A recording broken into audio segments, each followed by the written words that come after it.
በዓይንህ የምታየው፣ በጆሮህ የምትሰማው፣ በጣትህ የምትዳስሰው፣ በአፍህ የምትናገረው በውስጥ ሪዝኔብል እንድትሆንና እንዳትሆን ይወስንሃል ነው። ስለዚህ የምትሰማውንና የምታየውን ነገር አስተካክል ነው። የምታየውንና የምትሰማውን ካስተካከልክ የምታስበውም የተስተካከለ ይሆናል። የምታስተካከል ለብ በሉ ደግሞ የምታስበው ከተስተካከለ የምትሰራው ይስተካከላል። ከውስጥ ወደ ውጭ ከውስጥ ወደ ውጭ ነው ኑሯችን። ከውጭ የምታየው ውስጥህን ያረክሳል። ውስጥ ሲረክስ በእጅ ደግሞ የረከሰ ነገር መልሰህ ትሰራለህ። ይሄ ምንድን ነበር? የጨረቃ ኦርቢት አለ አይደል? ምህዋሯ እንደዚህ እየዞርን ነው የምንኖረው። በውጭ ያሉ ተዋሳት ለውስጥ የረከሰ ነገር ያቀብሉታል። ውስጥ ሲረክስ ደግሞ በውጭ ደግሞ የግድህን የረከሰ ነገር ትሰራለህ። እንደዚያ እንዳይሆን ውጩ የተቀደሰ ነገር የሚሰማ ከሆነ ውስጡ ይቀደሳል። ውስጡ ሲቀደስ ደግሞ እጆቹ መልካም ፍሬን ያፈራሉ። የፍሬ ሰው ይበለን። እሺ ሌላ ላጠቃለው። 2 የተሰጠው ነፍስና ስጋ የተሰጠው ነው። አልተሰጣችሁም? አልተሰጣችሁም ወይ? አልተሰጣችሁም? እሺ እንደገና ደግሞ 1 የተሰጠው በቅድሙ ይወርዳል። ሰውነት፣ አሁንም ሰውነት ነው የሚሆነው። እሺ እየጨረስኩ ነው። አንዱን አወራረድ ልንገርታችሁ። 5 የተሰጠው አሚን፣ እምነት፣ ተስፋ፣ ምሕረት፣ ትዕግስት፣ ደስታ። እነዚህ 5 መክሊቶች ይባላሉ። ምን ናቸው? 5 ምን ናቸው? እምነት፣ ተስፋ፣ ምሕረት፣ ትዕግስትና ምንድን ናቸው? ሰላም ወይም ይቅርታ ደስታ። እነዚህ 5 ናቸው። እነዚህን በትክክል ተጠቀሙባቸው። ርኅሩህ ሁን፣ እመን፣ ተስፋ ይኑርህ፣ ትዕግስት ይኑርህ፣ ባገኘው ነገር ደስተኛ ሁን። እነዚህ ነገሮች ነፍስና ስጋህን ያተርፋሉ። ውሏችሁና ቀናችሁን የሚያሳምሩ በየቀኑ 5ቱን ጽፋችሁ ተመሩባቸው። ዛሬ ትዕግስተኛው እያለሁ ወይ? በደስታ ውያለሁ ወይ? አምኜው እያለሁ ወይ? በተስፋ ነው ወይ የዋልኩት? የረራዬ ሥራ በዛሬው ቀን ሰርቻለሁ ወይ? ወይ ጨክኜ ነው የዋልኩት? እንደዚህ ስትሉ ሰውነት ይኖራችኋል። ሰውነት ካላችሁ ሰው የማይችለው ነገር የለም። በእግዚአብሔር አምኖ በትክክል ግን ሰውነታችንን በ5ቱ መክሊቶች መስራት ነው። ቅድም ባልኳችሁ በ5ቱ የሙሴ መጻሕፍት፣ በ4ቱ ወንጌል፣ በአጭሩ ደግሞ ምን ብለው ይተረጉሙታል አባቶቻችን? 5 መክሊት የሙሴ፣ 2 መክሊት ብሉይና ሐዲስ፣ 1 መክሊት የጸናቸው አንድ ሃይማኖት ላይ ይተረጉማሉ። ይህን እንተውና እሺ 5 መክሊት እነዚህ 2 መክሊት ደግሞ አላችሁ።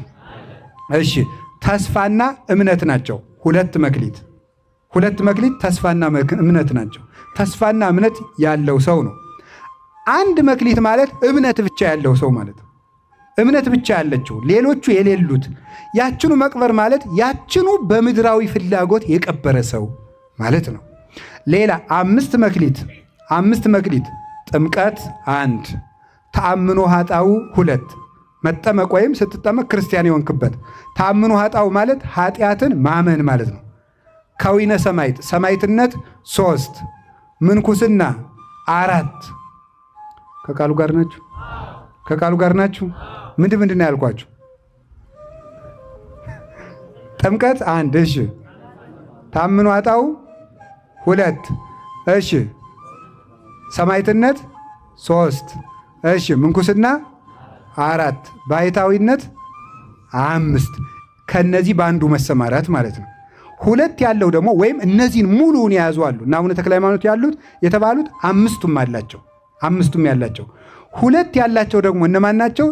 ልጅነትና ተአምኖ ኃጣው ማለት ነው። ወይም ጥምቀትና ኃጢአትን ማመን ንስሐ ማለት ነው። 2 ያላቸው በደንብ ስሙ። ይሄ እናንተን ያጠቃልላል። 1 ያላቸው የተባለው ደግሞ ጥምቀት ብቻ ያለው ግን ንስሐ አይገባም፣ ስራ አይሰራም። እሱኑ የቀበረ ማለት ያችኑ እምነቱን ደግሞ በምድራዊነት፣ በኃጢአት፣ በሹመት፣ በገንዘብ ፍቅር፣ በዝሙት፣ በርኩሰት ይችኑ የቀበራት ሰው ያበላሻት ሰው ማለት ነው። ይሄ ምን ይባላል? 1 ያለው ይባላል። ከቃሉ ጋር ናችሁ? 5 መክሊት ያለው ቅድም እንዳልኩት 5ቱ ሕዋሳት ያዙ። 2 መክሊት ያለው ተግባርና ሐሳብ 2 መክሊት ይባላሉ። ተግባርና ሐሳብ። 1 መክሊት ያለው የሚባለው ደግሞ ሐሳብ ብቻ ያለው ማለት ነው። ሐሳብ ብቻ ያለው ዝም ብሎ ያስባል። እቆርባለሁ ብሎ ያስባል። እታረቃለሁ ብሎ ያስባል። ጸሎተኛ ሆናለሁ ብሎ ያስባል። የሆነ ጊዜ ሀብታም ሆናለሁ ብሎ ያስባል። አይሰራም። አንድ መክሊት ያችኑ እንደያዘ ምንም ሳይሰራ አፈር በላው ማለት ነው። አንድ ያለው ተቀበረ የተባለው ይሄ ነው። አንድ መክሊት ነበረችው፣ ሐሳብ ብቻ ነው ያለው። በጎ ያስባል ግን ምንም አይሰራም። ይሄ በአፈር ወይም ደግሞ በምድራዊነት ተይዞ የጠፋ ማለት ነው። ከቃሉ ጋር ናችሁ? ከቃሉ ጋር ናችሁ? እግዚአብሔር ከሁላችን ጋር ይሁን። እንግዲህ ይህን ሁሉ ያደረሰው በጥቂቱ መታመን በብዙ ተሹመዋል። በጥቂቱ መታመን የተባለው ከቃሉ ጋር ናችሁ? በጥቂቱ መታመን የተባለው ጥቂት የተባለ አንድ ዕድሜ ነው፣ ሁለት ይህ ዓለም ነው፣ ሶስት እያንዳንዳችን የያዝነው መልካም ነገር ነው። እሱ በጥቂት መታመን ይባላል። ዕድሜ ጥቂት ነው። ለምሳሌ የሰው ዕድሜው ቢበዛ 80 ነው። በ70 ዓመትህ ታምናሃልና በዘላለም ዕድሜ እሾምሃለሁ ማለት ነው። ጥቂት የተባለች የሰው ዕድሜ 70 ዓመት ከዛም ከበዛ 80 ነው። በ70 ዓመት ዕድሜ ስለታመንክ እኔ ደግሞ በዘላለም ሕይወት እሾምሃለሁ። ዘላለም ማለት የማይቆጠር ዓመት የሌለው ስፍር የሌለው ማለት ነው። ሁለተኛ ይህ ዓለም ጠባብ ነው፣ አስጨናቂ ነው። ልመጹት ብትል ጠባብ ነው። ልጽደቅ ብትል ጠባብ ነው። ንጹሕ ልሁን ብትል ጠባብ ነው። ልትጋ ብትል እንቅልፍ ይፈትናል። ሁሉ ነገር በትዳር ብታመጣ ነገር ሀብት ማጣት ይፈትናል። ቢመነኩሱ ዝሙት፣ ሌላው ነገር ፈተና አለ። በዚህ አስጨናቂ ጠባብ ዓለም ታምናሃልና በሰፊ ዓለም እሾምሃለሁ ነው። ሁለተኛው መንግሥተ ሰማያት ሰፊ ዕረፍት ናት። ይህ ዓለም ግን በአውንተ ጠባብ አንቀጽ ተብሏል። በጠበበው ደጅ ግቡ ተብሏል። ጠባብ ለምንድን ይሄን ዓለም ጠባብ አንቀጽ ያለው? አንድ ወንጌል ናት። ሁለተኛ በዚህ ዓለም እየኖሩ እግዚአብሔር ማምለክ በራሱ ጠባብ አንቀጽ ነው። ዓለም አስጨናቂ ናትና ለመልካሞች ሰፊ ቦታ አትሰጣቸውም፣ ለክፎች ነው የምትመቸው እሷ። ስለዚህ ይሄን ነው በጥቂቱ መታመን የተባለው። ሶስተኛ ባለች ትንሽ ነገር ከታመንክ እግዚአብሔር ብዙ ጸጋ ይሰጥሃል ነው። ባለች ትንሽ ነገር አንድ ሁለት ሐሳብ ላንሳላችሁ። አላችሁ? ለምሳሌ ልንገራችሁ። ያላችሁበት የሥራ ድርሻ ላይ ዝም ብላችሁ ታመኑበት። ከታመናችሁ እግዚአብሔር ከዚህ አንስቶ ለትልቅ ያመጣችኋል። አሁን ሁሉም ሰው እኔ ለምሳሌ ሹፌር ነኝ፣ ግን እንዴት ነው መክሊቴን ማወቅ የምችለው ይላል። ሹፌርነት ላይ ዝም ብለህ ተግተህ ስራ። እግዚአብሔር ከዚያ በኋላ ወደምትፈልገው ትልቅ ነገር ከዚያው እንዴት እንደሚያነስህ ያውቃል። እያነበብክ እየተማርክ ያለህበት ቦታ ላይ ታመን ነው። ላንሳላችሁ ምሳሌ። እሺ ዳዊት ምን ይጠብቅ ነበር?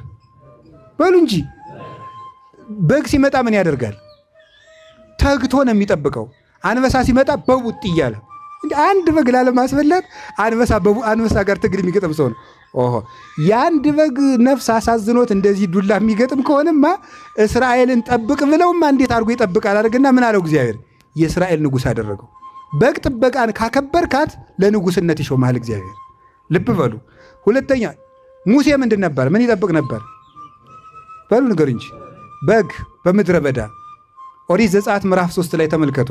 በግ እየጠበቀ ለዚያውም በስደት ሀገር የአማቱን በግ ነው የሚጠብቅ። ወይኔ የአብርሃም ዘር የይስሐቅ ዘር የያዕቆብ ዘር በግ ጠባቂ ሁኜ ልቅር? ይሁን፣ እሱም ይቅር። በማደጎ የፈርዖን የልጅ ልጅ ነው። ቤተ መንግሥት እቀማጠል የነበረ ሰው እዚህ በግ ስጠብቅ መዋል በምድያም አላለም።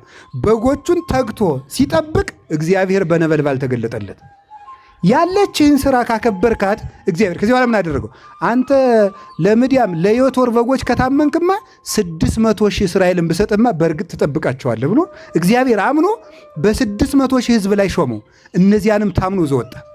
እግዚአብሔር እንኳን እንዲሁ ይገርማል እኮ እንኳን ሙሴ ሊያጠፋቸው እግዚአብሔር እስራኤልን ላጥፋ እያለ ራሱ ባለቤቱ እነሱን ካመታጠፋ እኔን አጥፋኝ እያለ የሚጸልይ በጎ እረኛ ሆነ። ለዚህ ክብር አበቃው። ከቃሉ ጋር ናችሁ? ከቃሉ ጋር ናችሁ? እስቲ ጴጥሮስን እዩት። ቅዱስ ጴጥሮስ ምን ነበር ስራው? አቤት አሳ አጥማጅ ነው። ምንድን ነው ያደረገው? አሳ ነበር። በቀን ይችን አሳ ያውም ሲለፋ ውሎ የማያገኝ አንድ አሳ ሲጠብቅ ነበር የሚለው ጌታ። ምንድን ነው ከዚህ በኋላ አንተ በ55 ዓመቱ እኮ ነው እግዚአብሔር ያሳያችሁ። በ55 ዓመቱ አሳ እያጠመድኩ ብሎ አላማረረም። አሳዋን ያጠምዳል። ዝም ብሎ ስራው ናት። ስራችሁን አክብሩት። አሳውን ሲያጠምድ ጌታ መጥቶ ምን አለው? አሳ ከዚህ በኋላ አሳ ሳይሆን ሰው የምታጠምድ አደርግሃለሁ አለው። ከዚህ በኋላ ምን አደረገው? የሐዋርያት አለቃ አድርጎ ሾው። በጥቂቱ መታመን ማለት ቅዱስ ጎርጎርዮስ ገባሬ መንክራት እንደሚተረጉም በጥቂቱ የታየም በብዙ ይሾማል ማለት በምእመንነት ከታመንክ ዲቁና ይጨመርልሃል፣ በዲቁና ከታመንክ ቅስና ይጨምርልሃል፣ ቅስናን ካቀበርከው ጵጵስና ይጨመርልሃል ይላል። መጀመሪያ የያዝካትን አሁን ዲያቆኑ በዲቁናው ሳያፈራበት ቅስና፣ በቁምስናው ያላፈራ መነኩሴ እባካችሁ ጳጳስ አድርጉኝ። በዚያኛው መቼ አፍርተህበት ሳትታመን በዚያ ገና መቼ አመን? ይህን ነው እግዚአብሔር የሚያ